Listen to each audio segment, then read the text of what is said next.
Welcome back into Tap Tie with BT on the Sports Machine, Sean Levine. And now let's welcome on one of my favorite fighters of all time. He is T-City, Brian Ortega. We got to start with the important stuff, dude. You've got maybe the coolest hair in the UFC, and coming from a bald guy who can't have any hair anymore, it offended me when you had the shaved head look. So, what are you going with some cool braids or something on Saturday night? What's it looking to be? Yeah, man, I have my braid girl coming out. I'm not gonna lie, I thought about shaving it again. Uh, That would like but, that would hurt Sean's soul. He's just like every Look at this, time dude. Look at T this. T It's City's terrible. there. It just needs to be yeah, you know followed. what, bro? Are you married? No, I'm single. Okay. What were you gonna say? I don't know. Yeah, I get your drift though. Like if I didn't, I need the girl, then the hair would be what Well, I would. was gonna say had it when you needed it. I did, dude. I used to have a pretty good head of hair. You're not There lying. you go. Yeah, had it when you needed it. How long But T City, can you explain, man? Like we saw this on the embedded, but I need to know like the tape in the mouth. I I don't understand. Like why is everyone so it's very weird. It's like, I don't understand. I know you said you have to like ease yourself. Are you like a yacker when the training is going? Because like it's just it's a strange look. So I don't understand it. yeah. I saw a video that kind of explains a lot of things about this. When you put your tape over your mouth, you help increase your VO2 max. There's just a lot of beneficial things to it when you train that way. Um, a lot of strength and conditioning coaches know about how to break that down a bit better than I can, right? But ultimately, that's what it does. For me, it also does the ability. It gives me the ability to be able to work out and not get too excited because it's a 2 week camp. It's a 2 week weight cut. And if I get excited, I'm going to work out like crazy. Then I'm going to be sore for 2, 3 days. And given the fact that it's a 2 week camp, every day is crucial. So So if I, was this the first time that you had done this? Like the first time you had tried this method, or have you been doing it? I usually do that every beginning of my camps. Talk with Brian Ortega here on Tapped Out. When you've just got this short of notice, like you mentioned, 2 weeks before a fight, does it you more physically or the mental part of it? I mean, it's all it all takes consideration. You know, this is a big mental change to go from living a normal life, training for fun and this and that to all of a sudden, hey, 303, go, pay-per-view, media, this, that. I mean, you name it. So it is a lot to process and physically as well to go in there and cut all this weight in such a short notice. How much convincing did it take for you? Because like you had gone from we hadn't seen you for a couple of years to like, hey, spur of the moment. Because like was this a hard decision to take it on short notice, or were you excited for this kind of a challenge? It was at first I was just kind of questioning it. Just I was like, well, why would I take this? You know, made at that time I said, well, I'm on vacation. I don't need the money. I'm not. Um, there's a lot of things that were like, okay,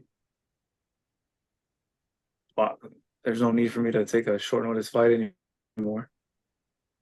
And then sat on it on the airplane ride home. Called my manager. Talked to my pastor. And then I decided to run home. And I said, God, if this is from you, give me every green light all the way home. I got every green light all the way home.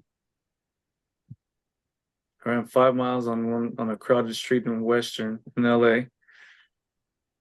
And hit all green lights. I'm So curious. I'm curious, Brian. You mentioned after your last win, like you felt like mentally, spiritually, something had changed. How much do you still feel that? Like, do you feel, it was very passionate after your last victory, talking about that. Like, do you feel still in that same mindset, spirit set? Have things changed, or are you still in that mode that you feel whatever benefited you from your time away is still there and going to carry you through your career? Man, I'm happy that the last fight went the way it did.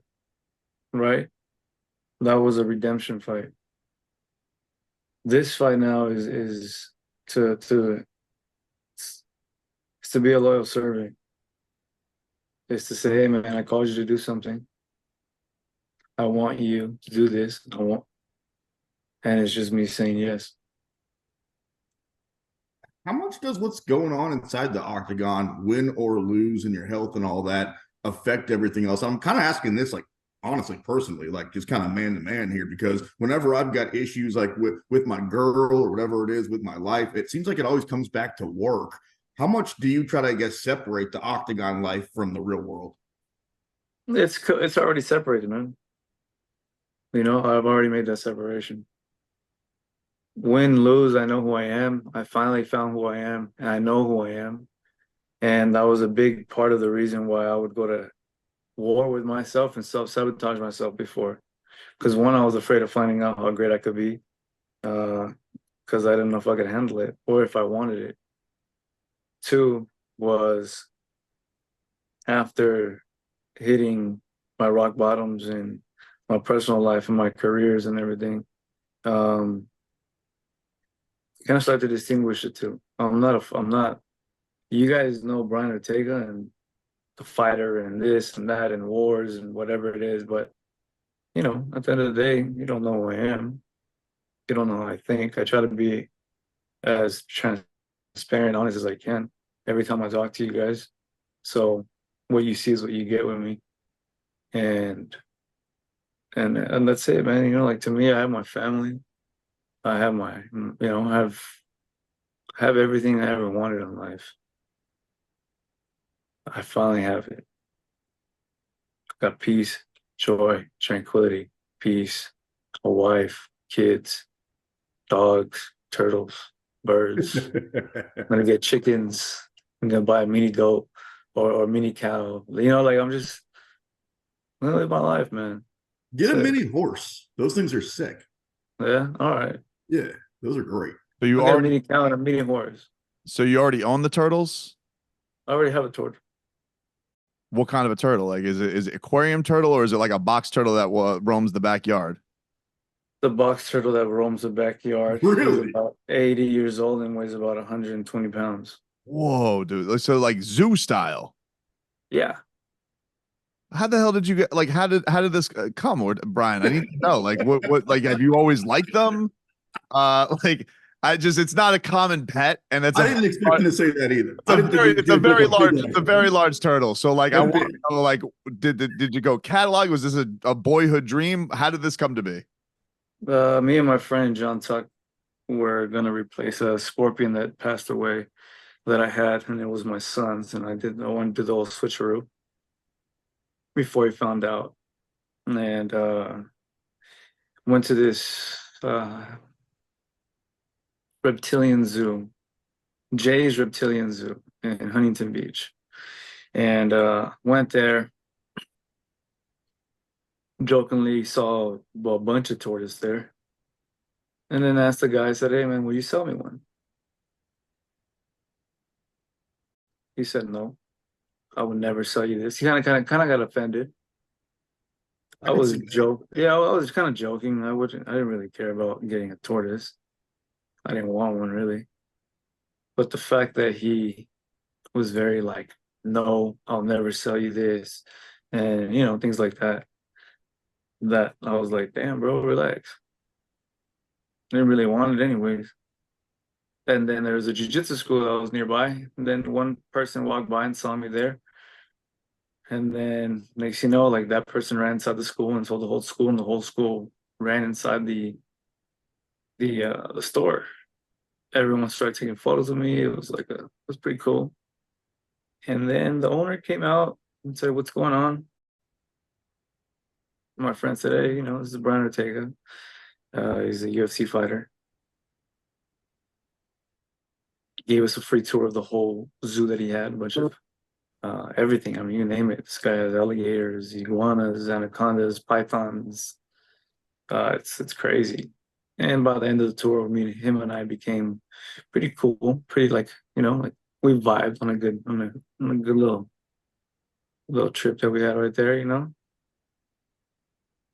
And then finally, I was just like, "Hey Jay," when we hit the front, the cash register was there. The guy who told me no. I said, "Hey Jay, man, sell me a tortoise." And then he said, "For sure, anything you want." Wow. Then I looked at the guy and I said, "Hey dog, ring me up." Did you put it in the car and just take it Yeah. home? Bro. Threw it in the back of the car, crapped all over my car, stuck my whole car up. And then I came home and then I was like, "Look, baby, I got a tortoise." And she was like, "What the hell did you do?" And I was like, "Yeah." So Yeah. what happened was some guy told me no, so I had to make that a yes. Dude, that's like, because that's number one. Like my son wants like this axolotl salamander type thing. Wife is not for it. I can't imagine just no permission. You're just like, look, I can get those. I can get those for you too. Really? The ones Yeah. that glow? The dope ones. I have yeah, we'll talk later, but yeah, I have like a friend who has like a lot of them. Wow. All right. Listen, I might have to because he's been, I mean, this is the one thing that he wants for the birthday, T-City. He's BT hasn't. You haven't shut up about this thing for. I can't believe that it's going to be T-City. That's your hookup. Yeah, they can get like the brown. They're like the brown ones, and then there's like the little pink ones that look like Yeah. Mewtwo. Like Yep. yeah, I got them all. That's Wow. insane. What a Yeah. see, this is the real T-City. I like getting the layers behind just the ass kicker. This man Hell is yeah. I didn't think it was going this direction, but I'm glad that it did. I guess I'll ask you a fight question, before you get out of here. You knocked out Yair in your last fight. We know that you're famous for choking guys out. Is there a plan in this fight, or is it just whatever happens? Whatever happens, I'm just gonna play it by ear. T-City. Yeah. Hey, what's the tortoise's name? 4x4 Great. because he runs over everything. Great name. I got a 200-pound dog, and his name's Andre the Giant. That's my boy Andre. So There you go. I'm a pet guy myself. Hey, that was a Yeah, lot of fun, dude. I got 2 Rottweilers, uh, uh, Australian Shepherd Beagle mix, and then a street dog that I saved from the street. Turned out to be my homie. What are you trying to do? Like whenever your fighting days are over, like farm or something? You're gonna move in my backyard to Kansas City or something? No, but I have a good amount of property in the city that I don't know if you saw embedded, but my backyard looks like it looks like a forest, and that's in the city, bro. that's so cool. So it's like all city, and then you go to my house and you go to the backyard, and you're like, "Yo, where am I?" Dude, it's a great life. It's a great life you set up for yourself. And again, you're right. As a fighter, I've been watching you and enjoying you for a long time. Really fun to kind of get behind the scenes and talk to the man. I talk to the guy that is Brian Ortega. Appreciate your time, and I'll let you two chop up about these lizard things and figure out how to get one. Axolotl, dude. Just like that's whatever they are. Whatever, dude. It's a lizard. Thanks, man. Appreciate you, Brian. Thank you, man. Later. Okay, be easy, man. Appreciate your time.